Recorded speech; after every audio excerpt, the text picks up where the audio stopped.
memang pra peradilan harus menerima permohonan pra peradilan dari Peggy.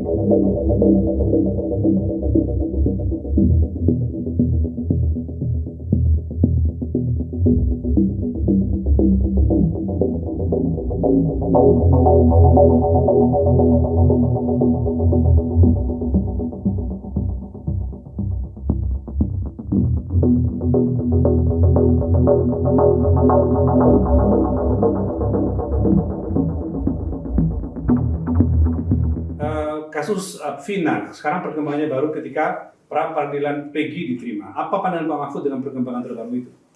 Bagus. Memang sejak awal saya berpikir memang pra peradilan harus menerima permohonan pra peradilan dari Peggy. Karena seperti saya katakan dulu, itu kan penanganannya bukan hanya terlihat tidak profesional, tapi juga menimbulkan kesan kolutif dan konspiratif.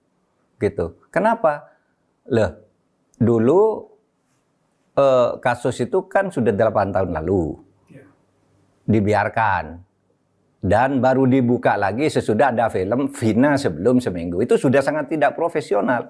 Yang kedua, dulu di dalam dakwaan jaksa yang kemudian juga disebut di dalam putusan hakim bahwa di dakwaan jaksa itu disebut ada 3 orang buron, kok tiba-tiba disebut hanya 1, katanya yang 2 fiktif. Kemudian Peggy-nya juga diragukan bahwa itu orangnya.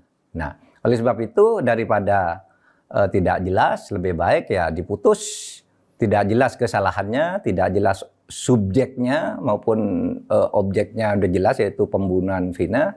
Tetapi subjek pelakunya kan tidak jelas kalau itu Peggy. Nah, di dalam prinsip hukum pidana itu ada adagium. Lebih baik membebaskan 1000 orang yang bersalah daripada Anda menghukum 1 orang saja yang tidak bersalah. Itu sangat jahat menghukum orang yang tidak jelas kesalahannya. Oleh sebab itu saya tabe lah kepada hakim yang telah memutus pra peradilan dengan berani, jujur, dan juga kepada pengacaranya yang gigih memperjuangkan Peggy.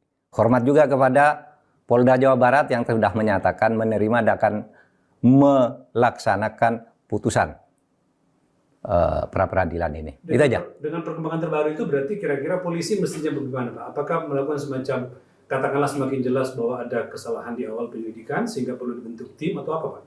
Ya terserah polisi aja lah. Tetapi yang jelas itu adalah vonis dan pertimbangan vonis yang mengambil dari dakwaan jaksa kan gitu. Berarti itu ada gitu 3 orang yang menjadi buron itu.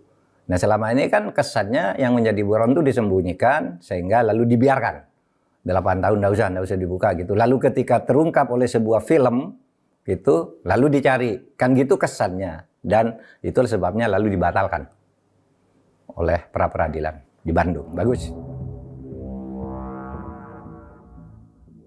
Menjunjung tinggi prinsip jurnalisme dalam setiap tayangan terbaiknya, Kompas TV menghadirkan berita bernilai sebagai referensi.